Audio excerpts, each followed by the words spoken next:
Welcome back to the channel, and today's video is going to be about something I have had in the works for a couple months now, ever since July, I believe. And this is a little different from what I do. Well, not really, but it does take a lot of time, and I hope you guys appreciate what I've done here, and I hope you guys enjoy the video. Every helmet starts off as a 3D print that needs a lot of work, but the work only takes a week. Alright, and we've just about worked out all of the flaws in the helmet, and I'm going to give it one more round of filler primer, and we are going to begin molding. Well, actually, no, we're not going to begin molding immediately, because we're going to move on to the next step, which I'll show you in a bit. So something to note about silicone is that it will not cure if your spray paint has too much sulfur. So anytime you're using a spray paint, I would suggest doing a small test before you use all your silicone and waste it. My spray paint I used here is Krillon White, if you guys want to know. And the reason I use Krillon White is because after this I'm going to do a helmet design that I really like. We got part A and part B here, and we are getting ready to start. So I guess first we can start pouring. Give it a minute, there we go. And I am not going to hold back on this one because we actually need to use a good amount today.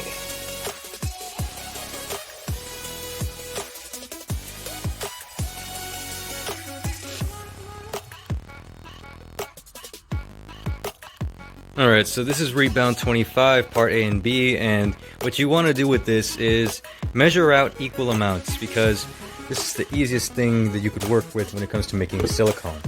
All you really have to do, fill it up halfway, measure that, and add that amount again. Easy. After you mix thoroughly, you'll have only one color, and that's a good thing. A good way to know if you did it right is if you take all the silicone out when you're done with this, and nothing is left behind. Initially, I thought this mold was already ready, but I did a little test with some epoxy dough and it wasn't, so I had to fill in the cheeks with more silicone. And it's a good thing that I had a good amount left because I was almost out. And I always want to make sure that there's not a lot of spaces that the mother mold's going to have to deal with, because you got to be able to remove the mother mold and put it back on easily. And speaking of, this is the epoxy dough that I'm talking about. It comes in two parts. You mix them both thoroughly, and they take a couple hours to cure. They have a bad smell when you use it, but when it's done, the smell should disappear, like most things. And these are the hard shells that you're going to be using. I made my mother mold in 4 pieces because my mold is not that good, and I'm very new at this, but it should be able to get the job done. And here I am removing the mother mold, and I'm not going to lie, it was very hard to remove. And I was being as delicate as possible because I did not want to break the mold. And this mold was in the making for a month, so here I am removing it. And when you make a mold, you're making... well, the inside looks like the inverse of a helmet, so it is going to look a little weird, but that's how these things are supposed to look.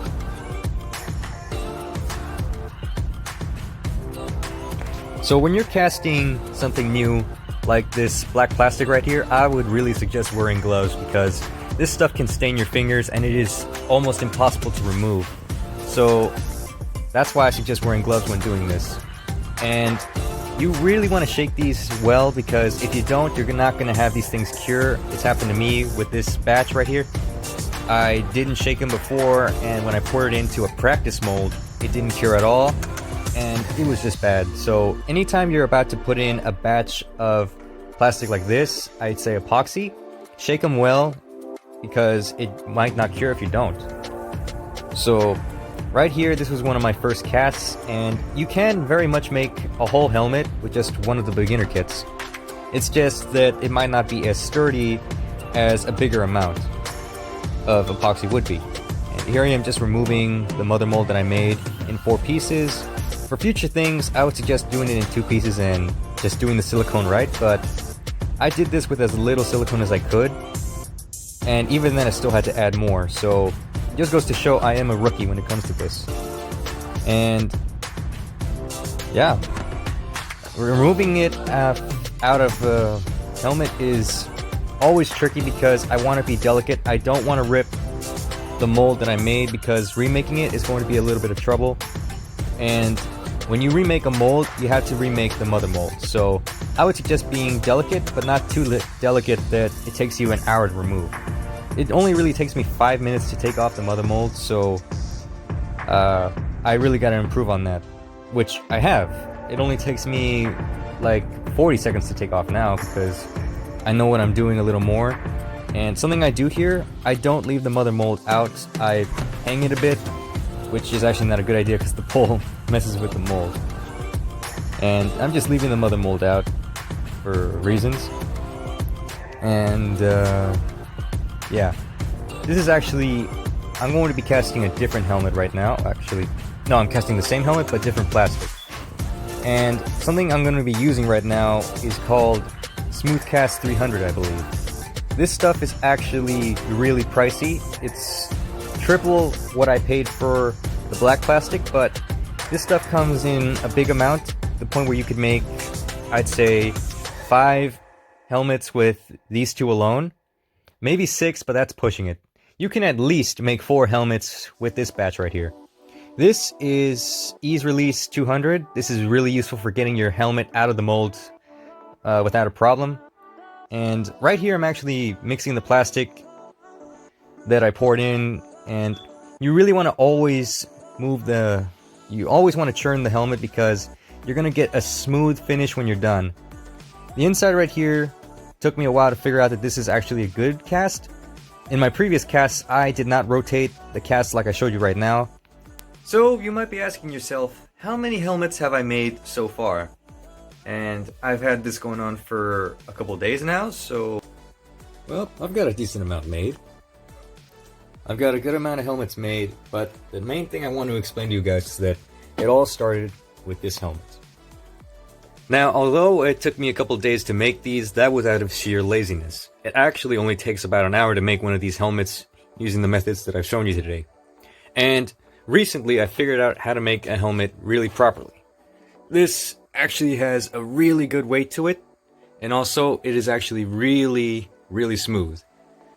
And compared to some of my older helmets that I started with, I have definitely gotten better. Yeah, there's definitely a lot of flaws in my first couple casts. They also feel lighter, which is kind of a benefit because my helmet that I've shown you right now is actually really heavy. Now, something to note, when I made this black helmet right here, I did not know that the plastic was actually very brittle. So I would not suggest using that for this type of thing because, well, if you're like me and you made the mold in 4 pieces, I mean the mother mold, then it's going to get loose and you're going to get these things. You really want to make sure that you make a mother mold that's sturdy. Otherwise you're going to get these little cracks. And I actually somewhat screwed up on the inside because I don't know if you could tell. You really can't, but let's see.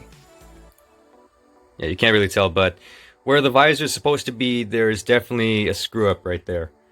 And that was because I don't know that much about casting when it comes to this plastic that I showed you right now. But out of all my somewhat failures, I'd say this is the one. Yeah, I believe it to be. There is something right there close to where the visor is supposed to be. I do not like that. All my other helmets have some kind of smooth thing right there that, you know, it's supposed to be. What I mean by that is that we take a look at this helmet right here. That's smooth right there. The other one is not. And that's going to make it difficult to put a visor in. And I've already started work on this one, so there's that. And there's a J on it. And there's actually a very good reason why there's a J. Now, if we actually take one of my helmets like this, you can tell that it's very sturdy. I'm really knocking it so you guys see that this is not some kind of weak thing. This one's actually hurting my knuckles, so you just know that it's tough. But this is my latest helmet, and it has the most weight out of all of my helmets that I've done. So I've definitely gotten better after a couple of casts, and these are the first 4, and this is my 5th. And what's good about having some kind of cast helmet is that it's all in one piece, versus the 3D print, which I made in 3 pieces. And I screwed up during the process and ended up dropping this helmet a couple times, it actually has cracks right around here. This one is obvious, but the less obvious ones are right there. There is a line. So that is the benefit of using a cast helmet versus a 3D print. But I'm actually not sure if this is true or not, but I've heard that this type of plastic is heat resistant, whereas this is made out of PLA, and if you leave it in a car, it will most likely warp or deform. I have no clue if that's the same case for this, but I hear it has benefits. So I'll test that out another time. And because I'm not a liar, I want to show you guys that I screwed up many times during this process, because there are a lot of flaws in my mold where there's these little bubbles right there where when I put the silicone on it didn't stick. So that's why there's a couple lumps in my casts. I can remove those, it just adds on more work, so that's not terrible. But what I suggest for you guys, if you're going to do this, take your time on every little detail. You can start adding a big amount of silicone when you finished the most detailed layer, which is the first and second layers. And that's going to be it for today's video. If you liked it, please like, share, and subscribe. I appreciate everything you guys have done. Right now, we are at 88 subscribers. We are just 12 subs away from 100. If we could reach 100, then we've reached the biggest milestone of the year. That's all I could say for now. Anywho, take care and have a good one.